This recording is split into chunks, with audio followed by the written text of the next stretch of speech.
Good afternoon and welcome to your Primetime News. I'm Dhammika Kanaka.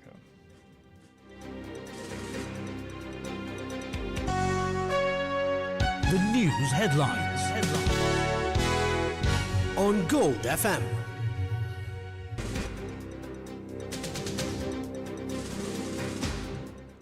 The central bank took a return of $260 million from foreign investments in 2025. Man arrested for attempted bribery of leading Colombo school principal.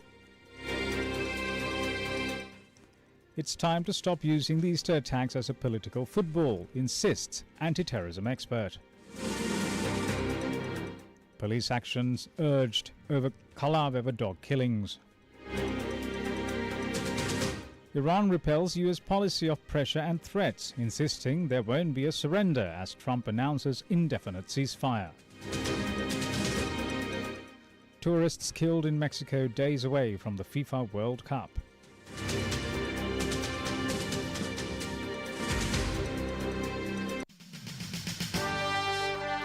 The top story on Gold FM.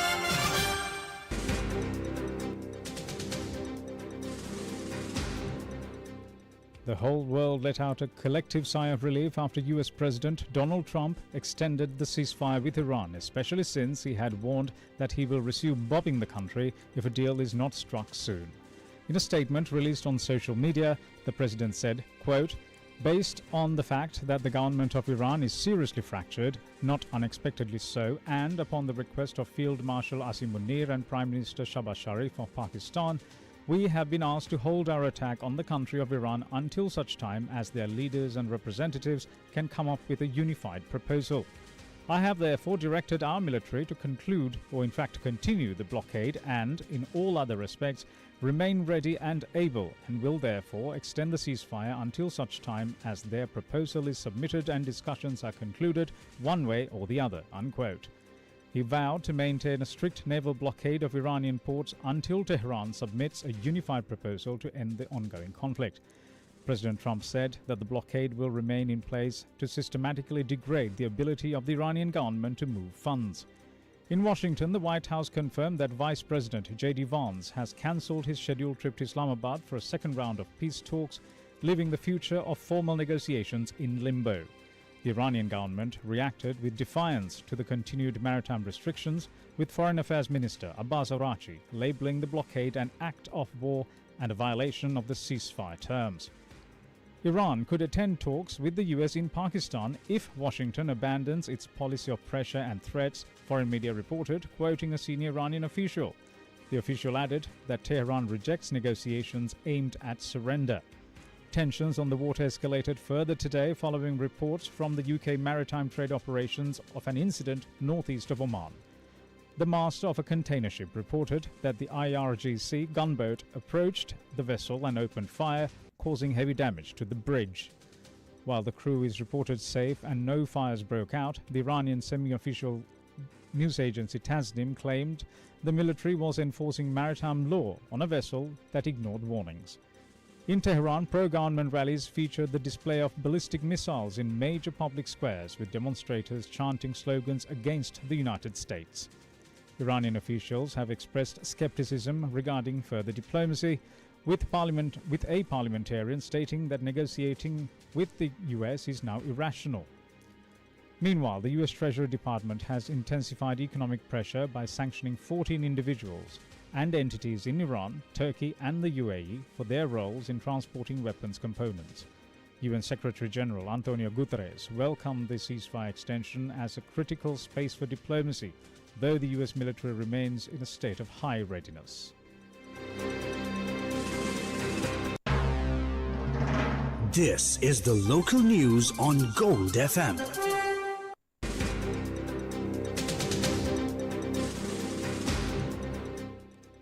The Central Bank of Sri Lanka reports that the economy achieved a second year of expansion in 2025, with real GDP growing by 5%.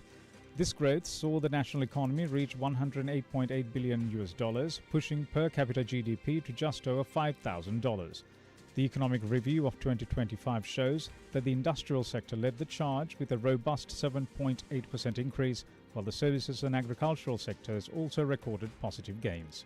Inflation remained low throughout the year, with the Colombo Consumer Price Index averaging minus 0.5%, though prices began to rise slightly towards the end of the year. Labour market conditions improved significantly as the unemployment rate fell to a multi-year low of 3.9%. The labour force size for 2025 was approximately 8.55 million persons. Nominal wages of formal private sector employees had risen 29.8%. Public sector wages grew 14.9%, while formal private sector wages grew 5.3%. The external sector remained strong with a current account surplus of $1.7 billion, bolstered by historically high levels of workers' remittances. Trade deficit, however, widened to $7.9 billion, up from the $6 billion recorded in 2024. Fiscal performance showed a sharp narrowing of the overall budget deficit of 2.3% of GDP as tax revenues rose and government debt declined. Tax revenue reached 15.4% of GDP, up from 12.3% in 2024, while central government debt declined to 91.6% of GDP from 95.5% in the previous year. The financial sector mirrored this recovery, with the all-share price index on the Colombo Stock Exchange surging by approximately 42%. The central bank maintained an accommodative monetary policy to support credit expansion, which grew by over 25% in the private sector. The Sri Lankan rupee remained relatively stable under a flexible exchange rate regime, ending the year at roughly 310 rupees to the US dollar. Despite this progress, the bank warns that geopolitical tensions and war in the Middle East pose ongoing risks to global energy prices and trade. In the meantime, the Sri Lankan rupee recorded a depreciation of 5.6% against the US dollar last year, moving from 292 rupees and 58 cents at the end of 2024 to 309 rupees and 99 cents at the end of 2025. The central bank's publication on the financial statements and operations for the year 2025 cites lifting of vehicle import restrictions, geopolitical tensions, and imposition of reciprocal tariffs by the US as drivers behind depreciation pressure on the exchange rate. New buy-sell swaps totaling just over $2 billion had been executed, while $1.44 billion buy-sell swaps had matured during the year. $1.32 billion of buy-sell swaps had been rolled over by the central bank. As a result, the outstanding amount of buy-sell swap transactions had increased from $1.31 billion at the end of 2024 to $1.92 billion by the end of 2025 on a value date basis. Meanwhile, the central bank had purchased $2.1 billion and sold $108 million during 2025 on a value date basis, recording a net purchase of $1.99 billion. Further, the bank had a total rate of return of 5.5% by investing its international reserves, which amounted to $260 million.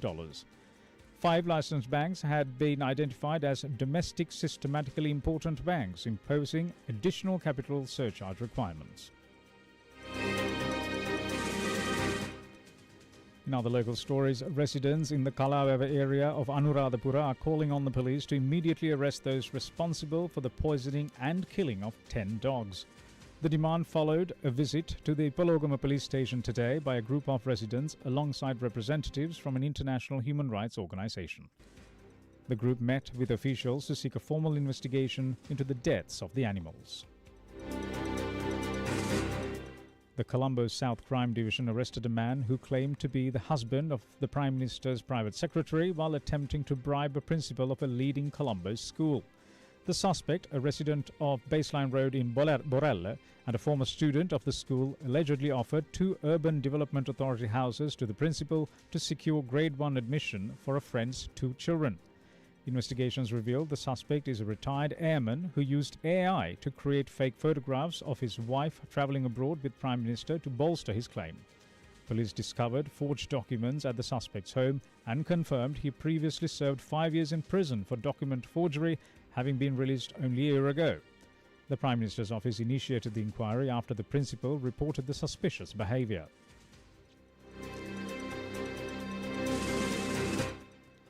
Yesterday marked 7 years since the coordinated bombings at 7 locations on Easter Sunday in 2019, which included 3 churches, resulting in over 260 deaths and left more than 500 people injured. Religious commemorations took place in churches across the island under heavy security with 2-minute silence observed at 8:45 a.m. to honour the deceased. The Archbishop of Colombo, His Eminence Malcolm Cardinal Ranjith, called on the President to fulfil the pledge made at the Katuapitiya Church to deliver justice for the victims of the Easter Sunday terror attacks. During the event, Maulavi Masook Safir Uzvi referred to those he said had turned the attack into a business through the volume of writing and commentary it has generated. It is worth noting, however, that major acts of international terrorism, including the September 11 attacks in the United States, continue to generate books, academic studies and official inquiries more than 2 decades on. Events of this scale routinely attract long-term analysis worldwide. In this backdrop, we spoke to two figures who have examined the Easter Sunday attacks in depth: former minister and author Udaya Gammanpila, who had recently released his own book on the subject, and Professor Rohan Gunaratne, an anti-terrorism expert and a professor of security studies at the Nanyang Technological University and author of Sri Lanka's Easter Sunday Massacre: Lessons for the International Community. Gammanpila says his recently released book, In Search of the Mastermind of the Easter Sunday Attack, sets out to examine every conspiracy theory in circulation, and he argues that no one has yet come forward to dispute his findings. Gammanpila also points to a step taken by the Sri Lankan government itself in response to the persistent conspiracy claims, a request to two of the world's most respected law enforcement agencies for fresh investigations. He says both agencies turned down the request, not out of disinterest, but because, in their view, the investigation had already been conclusively completed. Sri Lankan government has requested both FBI of USA as well as Australian Federal Police to assist Sri Lankan government to have another investigation into the Easter Sunday attack. Both of these world-reputed institutes, if you take FBI for instance, which is accepted as the best investigation institute in the entire world. Both these institutes have replied to Sri Lankan government saying no, because we have done in-depth investigations into this attack and we have clearly established who the culprits were, who the mastermind was. Therefore, there is no necessity from their point of view to do another and further investigation into the Easter Sunday attack. That view is echoed by Professor Rohan Gunaratne, who has tracked the Easter Sunday investigation since its earliest days. He notes that the evidence does not rest on a single inquiry, but on at least 6 separate investigations, local and international. Gunaratne argues that despite the weight of this documentation, the Easter Sunday attack continues to be pulled into political debate, a pattern he says cuts across both sides of the aisle. He makes the direct appeal for government, opposition and the church alike to move away from competing narratives and return to what can be proven in a court of law.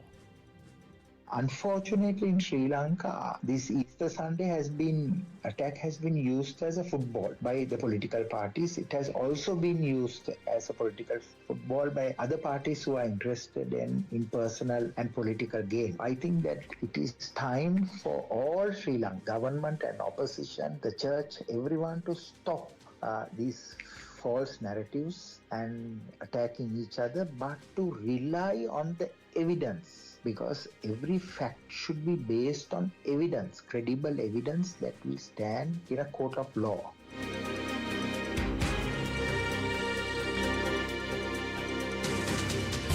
Now for some news in brief.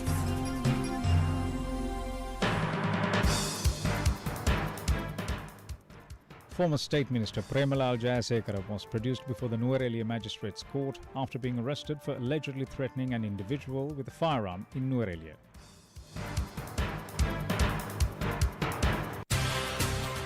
The business news on Gold FM.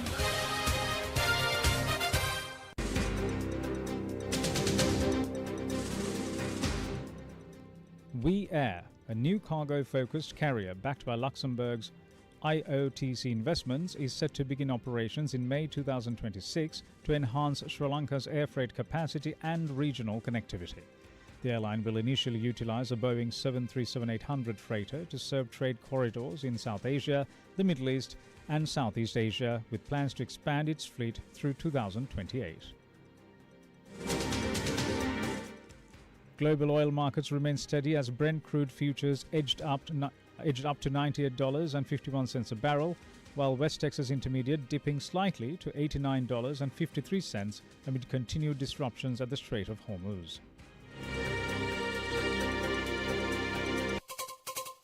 International news on Gold FM.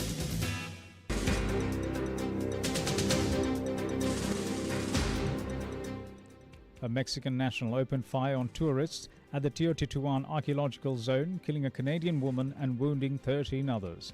The attacker, identified as Julio Cesar Ramirez, took his own life after a confrontation with the National Guard atop a pyramid of the moon. President Claudia Sheinbaum promised reinforced security at historic sites to protect millions of fans arriving for the Football World Cup in July.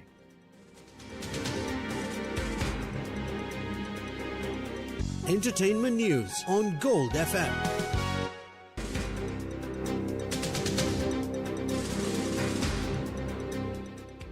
Dave Mason, the founding member of Traffic and songwriter behind classic hits such as Feelin' Alright, died at the age of 79.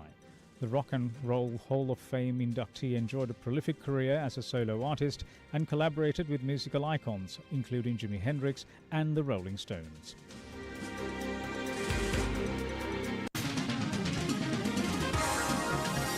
Sports news on Gold FM.